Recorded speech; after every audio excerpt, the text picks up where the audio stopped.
Sejam bem-vindos ao nosso curso Superando a Dor Emocional.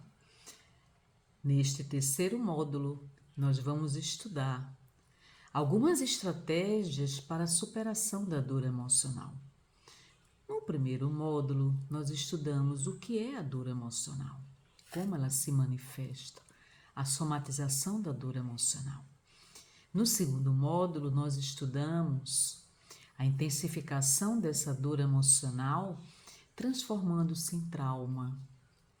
Neste terceiro módulo, nós estudaremos estratégias de superação da dor emocional. Então, não se esqueçam de se inscrever em nosso canal no YouTube, dar o seu like e fazerem seus comentários. Tudo isso é muito importante para a avaliação do nosso desempenho no decorrer deste curso.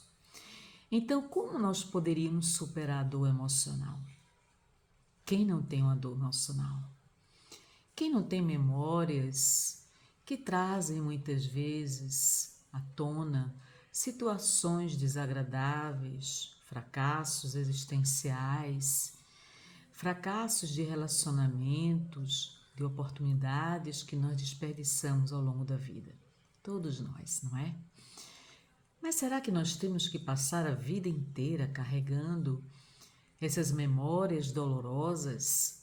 Sem sombra de dúvida que a memória não é deletada no nosso cérebro, mas os sentimentos que elas acarretam, nós poderemos ressignificá-los, ou seja, reinterpretar esses acontecimentos.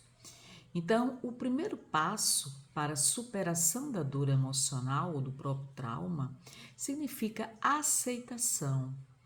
Quando você aceita a existência dessa dor emocional profunda, ou essa crise existencial e mesmo trauma, fica muito mais fácil você canalizar a tua energia mental para as soluções desta problemática que você está vivenciando no seu mundo emocional.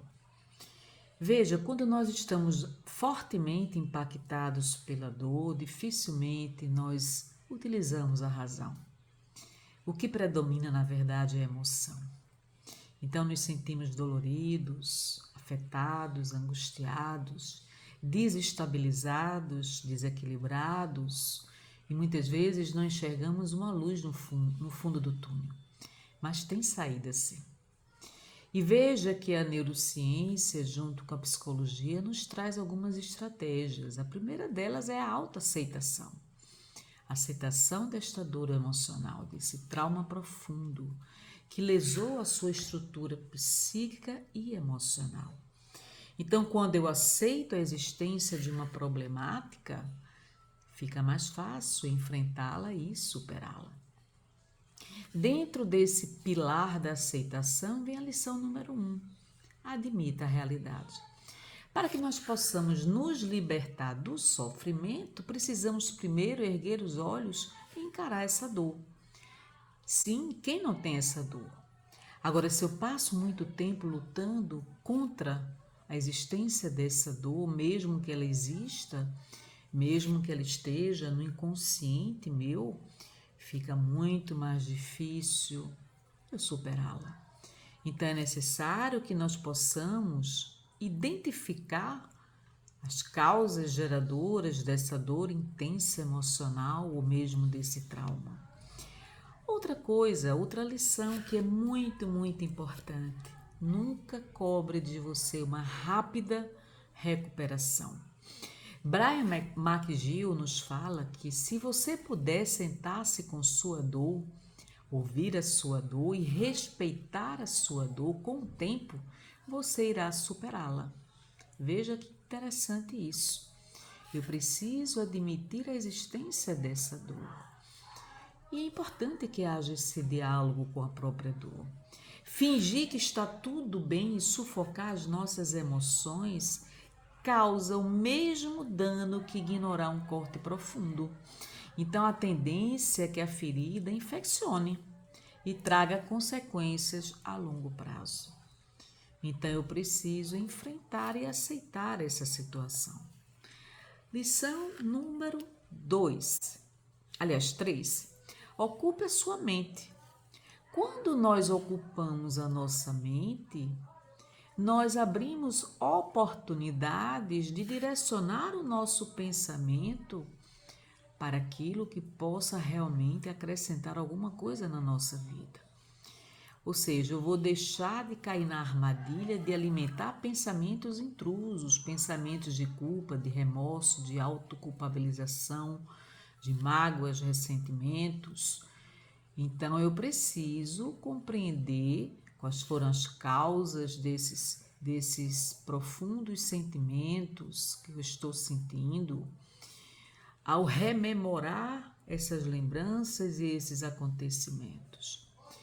Então, de repente, você se pega pensando sobre o que poderia ter sido diferente e que você poderia ter percebido antes, e você poderia ter dado uma outra solução, um outro encaminhamento para que o resultado não fosse esse que você está colhendo agora.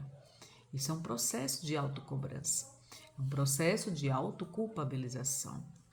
Então, esses olhares para o passado, repletos de recriminação, são uma receita certa para a depressão.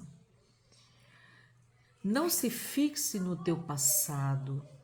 Os erros que ocorreram no passado serviram de aprendizado, de experiência, de amadurecimento emocional e espiritual, não é?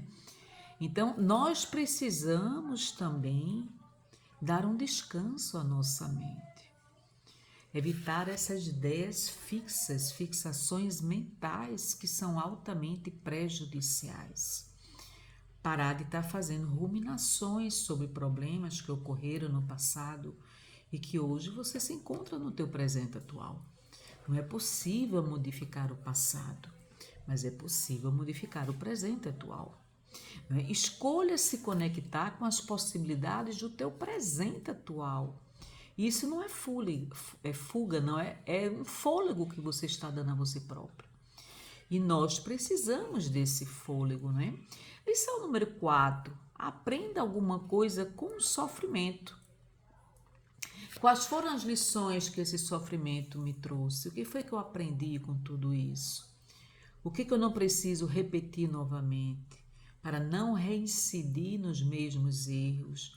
O que te faz sofrer é algo que você realmente tem um poder de mudar ou não? Olha, é uma pergunta interessante, né? É o resultado de um mau hábito seu ou de uma forma de levar a vida que está te atrapalhando?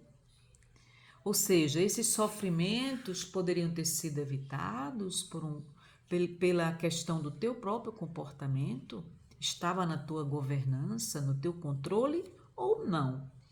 Então, não se encolha no lugar de vítima. Quando nós optamos pela condição do vitimismo, nos consideramos vítimas do outro, reféns do outro. Então, é muito cômodo essa posição de vitimismo.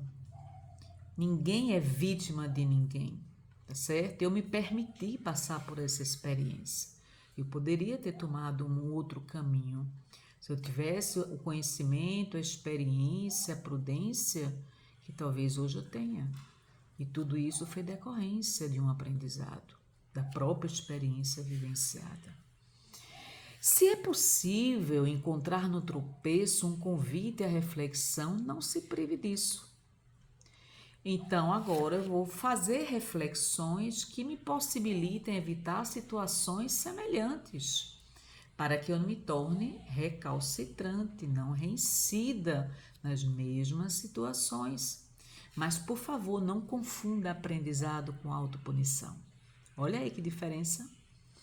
Então, o autoaprendizado não significa autopunição. O que a vida está me ensinando, o que eu aprendi com esta lição, não é? Suas escolhas e experiências negativas foram consequências do que você acreditava ser o correto. Então, você não tinha a maturidade que você tem hoje. Então, não tem como você modificar o teu passado, mas tem como você modificar o teu presente atual, não é? Não se condene por você ter tido essas percepções no passado. Apenas as questione. e busque novas atitudes para evitar que os mesmos erros se repitam. Outra lição, lição número 5, dissolva o significado. A nossa dor emocional é o resultado direto do sentido que nós atribuímos às coisas ruins que nos acontecem. Quando você separa o evento daquilo que pensa sobre ele, daquilo que decidiu que ele significa, você percebe que o que dói é sua interpretação e não o próprio fato. Então, na verdade, os significados são o resultado das nossas interpretações. O fato em si ele é imparcial, mas a nossa interpretação é o que dá o significado aos acontecimentos. Então, um determinado fato pode impactar de diferentes maneiras, diferentes pessoas. Cada olhar tem o seu prisma, não é? Então, esta avaliação, este julgamento, esta cobrança, essa crítica sobre o fato é o resultado da sua interpretação, não é? Então, veja que os significados que nós atribuímos aos acontecimentos decorrem do nosso olhar, do nosso ponto de vista, não é? Lição número 6, cuide-se bem. Envolva-se em um novo sentido na sua vida. Movimente o corpo. Qualquer exercício físico irá gerar bem-estar mental. Veja como o corpo e a mente e o espírito estão interligados. Nós precisamos trabalhar o corpo e precisamos trabalhar a mente, o nosso espírito. Então, não se permita a processos de estagnação. Nós não fomos criados para sermos seres estagnados. E a estagnação, ela gera um resultado a curto, médio e longo prazo para a nossa saúde mental, emocional e física. Traz sequelas, tá certo? Todo e qualquer tipo de estagnação é altamente prejudicial para o nosso progresso evolutivo. Uma outra lição do autocuidado significa meditação.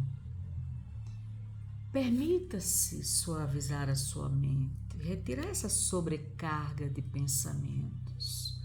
Pensamentos que muitas vezes lhe desestabilizam emocionalmente, lhe desequilibram emocionalmente. A meditação é um grande refrigério para a alma e para a nossa mente. Medite coisas boas, você merece. Nós temos um poder fenomenal mental de criar cenários mentais. Vamos criar cenários mentais favoráveis ao nosso equilíbrio e não ao nosso desequilíbrio. Nós temos o poder de pensar, isso é um grande poder, não é? Experimente técnicas de relaxamento.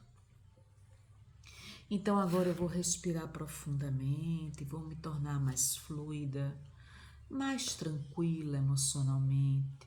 Vou deixar que fluam os pensamentos, eu não vou me apegar a esses pensamentos. Deixe que esses pensamentos saiam de você. Não fique alimentando, ruminando fixações mentais, não é? Escreva, registre teus pensamentos e sentimentos. Faça um checklist. É muito importante isso, porque isso facilita o processo de superação. Cuide da higiene do sono. Nós temos um curso sobre saúde mental em que nós tratamos sobre a questão da higiene do sono. O quanto que é importante você ter bons hábitos de dormir, sempre no mesmo horário, para que você vá preparando aos poucos o teu cérebro para o adormecimento. Evite excesso de informações, excesso de luz, de visualizações, de sons. Não se alimente antes de dormir, não sobrecarregue o teu organismo, necessitando de uma digestão durante toda a noite, porque você precisa favorecer o trabalho do teu cérebro à noite. E ele precisa desintoxicar o seu próprio organismo. Então fica difícil ele desintoxicar quando você ingere grandes quantidades de alimentos, próximo ao adormecer, não é? Desenvolva um diálogo interno positivo com você próprio. Afinal de contas, a nossa mente não é um depósito de lixo. Eu não mereço maus pensamentos, ruminações internas, processos de autoculpabilização, processos de autorrecriminação, processos de autojulgamento. Ora, o meu passado não volta mais atrás. Eu reconheço a falha, eu reconheço que cometi falhas e daqui por diante eu vou fazer a corrigenda dessas falhas e não recapitulá-las, tá certo? Mas a minha mente tem que viver no presente e não no passado, não é? Mantenha contato com pessoas que elevam teu bom humor. Ah, como faz bem a gente conversar com pessoas que nos fazem sorrir, pessoas de confiança, pessoas agradáveis, pessoas amigas, pessoas onde a gente possa abrir o nosso coração, sem o medo do julgamento, sem o medo da crítica, da culpabilização, da recriminação. Ah, mas a gente conta a dedos quem são essas pessoas em nossas vidas. Nem todas as pessoas têm condições de saber o que se passa no nosso íntimo. Isso exige muita confiança. E confiança é uma relação que se constrói ao longo do tempo, não é assim? Procure e aceite apoio de pessoas próximas, pessoas que possam lhe ajudar. Tem momentos na nossa vida que nós precisamos realmente da presença das pessoas, né? Pessoas que possam nos ajudar, pessoas que possam trazer um alento, pessoas que possam trazer uma palavra amiga, pessoas que possam servir de ombro amigo para nos escutar. Muitas vezes até o próprio silêncio delas nos faz bem, né? Só o olho no olho, o acalento, nos sentirmos acolhidos por essas pessoas, como isso faz bem. Isso exige muita confiança, muita entrega, muita imparcialidade daquele que escuta as nossas dores. E uma coisa que eu queria chamar a atenção a vocês, que a dor, ela nunca deve ser julgada. Ela não é certa e nem errada, ela simplesmente existe em cada ser humano. Eu não tenho o direito de julgar a dor alheia. E se faço assim, estou cometendo um grande erro. A dor emocional de cada um merece respeito. Respeito. Não é? Considere fazer terapia. Lembre que a terapia online é uma opção. Se você não consegue, não tem tempo de se submeter a uma terapia, mas como isso ajuda, né? Um olhar diferenciado, um olhar imparcial de um profissional especializado que tem toda uma metodologia, estratégias para nos auxiliar a encontrar as nossas próprias respostas. Olha que interessante isso. Uma outra estratégia fundamental se chama perdão. Ah, como é difícil perdoar. Enquanto eu estou ruminando, me lembrando dessas memórias carregadas de sentimentos, eu não consigo perdoar o erro alheio. Eu não consigo perdoar aquela pessoa que me lesou emocionalmente. Então existem mordaças que nos impedem de pedir perdão. Dentre elas, orgulho, rancor e a própria mágoa. São mordaças que nos impedem verdadeiramente de perdoar. Alguns de nós têm facilidade para perdoar, outros nem tanto. E geralmente são aqueles que mais adoecem. As pessoas muito rígidas, as pessoas muito rancorosas, inflexíveis, intolerantes, são aquelas que têm mais dificuldade de perdoar.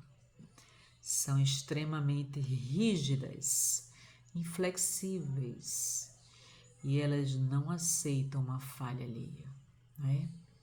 Então veja que ao perdoar, nós saímos do aprisionamento do não perdão. Nós descobrimos que as correntes não eram propriedade do outro, mas sim de nós mesmos. Afinal de contas, quem interpretou os fatos e acontecimentos fomos nós mesmos, não é? Então, por conta de um erro, de uma falha comportamental de alguém com relação a mim, eu fico ruminando essa falha ao longo de anos e anos e anos, E aí eu pergunto a vocês, nós merecemos isso? Claro que não. Nós não merecemos nos maltratar. Nós não merecemos carregar uma dor prolongada ao longo do tempo. Nós temos que ter muita compaixão conosco. Assim como o nosso semelhante também merece compaixão, não é? Então, que tal, ao invés de eu focar no erro que as pessoas cometeram comigo, eu me lembrar dos acertos que elas cometeram? Então, muitas vezes, por conta de uma falha, eu destruo uma amizade de anos. Muitas vezes, por conta de algumas características comportamentais que eu não aceito, que eu recrimino e que me gera ressentimento, mágoa e às vezes até ódio, eu não consigo mais me lembrar daquela pessoa que um dia eu tive tanta amizade, tanta consideração. E aí eu me pergunto, como o ser humano ele é complexo? A mesma capacidade que tem de amar, tem de odiar, não é? Basta que uma necessidade, um desejo, um sentimento tenha sido frustrado. Nós temos que ter muita compaixão uns com os outros, porque nós erramos também. E erramos muito uns com os outros. Se essa pessoa me feriu profundamente, eu posso ter ferido profundamente outras pessoas ao longo da vida. Então, o meu olhar agora é um olhar voltado para o erro do outro. E em cima desta verdade, me sinto no dever e no poder de julgar essa pessoa eternamente. Me lembro que Jesus dizia, tira a primeira pedra aquele que estiver sem pecado. Na verdade, ele quis fazer uma alegoria à humanidade falha. Todos nós erramos, todos os dias. Então, um coração indulgente, um coração amoroso, benigno, misericordioso é aquele que perdoa, porque compreende a falha humana. Compreensão. Por falta de compreensão, nós nos perseguimos uns aos outros. A verdade é essa. Por falta de compreensão, nós nos julgamos uns aos outros e condenamos as pessoas. E condenamos de tal forma que excluímos elas de nossa vida, nosso convívio. Então veja que nós temos que resgatar essa capacidade de conviver, de compreender, de perdoar as falhas alheias e compreender que a vida nos traz muitos ensinamentos, muitos ensinamentos. A ausência de compaixão nos torna seres humanos intransigentes, rudes, criaturas excludentes. Quanto mais eu excluo, menos inteligência emocional eu tenho. E aí agora vem a última estratégia, que se chama gratidão. Quando nós agradecemos por todos os acontecimentos bons e ruins, com que se estabeleça a resiliência, humildade e sabedoria, a evolução está na gratidão àquilo que se tem e pelo que não se consegue mudar. Então agora eu vou parar de tentar mudar as pessoas. Passei tanto tempo querendo mudar o comportamento, querendo mudar a mente do outro, que eu me esqueci de mudar a mim mesma. Olha aí. Então, na verdade, foque o teu poder mental na tua mudança. Nós temos muitas características que precisam ser reavaliadas na nossa personalidade, na nossa individualidade. Isso quer dizer, em outras palavras, que temos um trabalho laborioso a ser realizado. O desperdício do momento presente é algo que, do ponto de vista racional, não se explica. Como pode uma mente estar prisioneira de um passado? Então, quando eu foco a minha atenção no passado, eu esqueço de viver o meu presente atual. Se é verdade que memórias são geradas durante toda a nossa existência, essa rápida passagem aqui na Terra, eu preciso aprender a gerar boas memórias. E essas memórias ficam arquivadas na minha mente e no meu cérebro. Que eu possa acessar essas memórias e que elas não me causem mais sofrimento. Se é verdade que as memórias de momentos menos felizes não podem ser deletadas, mas eu posso ressignificá-las. Ressignificar uma memória significa observá-la sem sentimentos que gerem desequilíbrio emocional. Meus amigos, tudo isso é possível ser realizado. É um aprendizado, é um treino. Nós podemos treinar a nossa mente. Nós podemos treinar o nosso cérebro. E quero dizer a vocês, desculpem, o quanto que o conhecimento nos liberta. Nos liberta da ignorância, nos liberta de padrões comportamentais repetitivos, nos liberta de erros que nós cometemos lá atrás por ignorância. Então sempre é possível recomeçar um novo caminho. Por favor, meus amigos, esse tema é tão complexo, tão amplo e fascinante. Se cuidem, se amem e se dê uma nova oportunidade. Muita paz.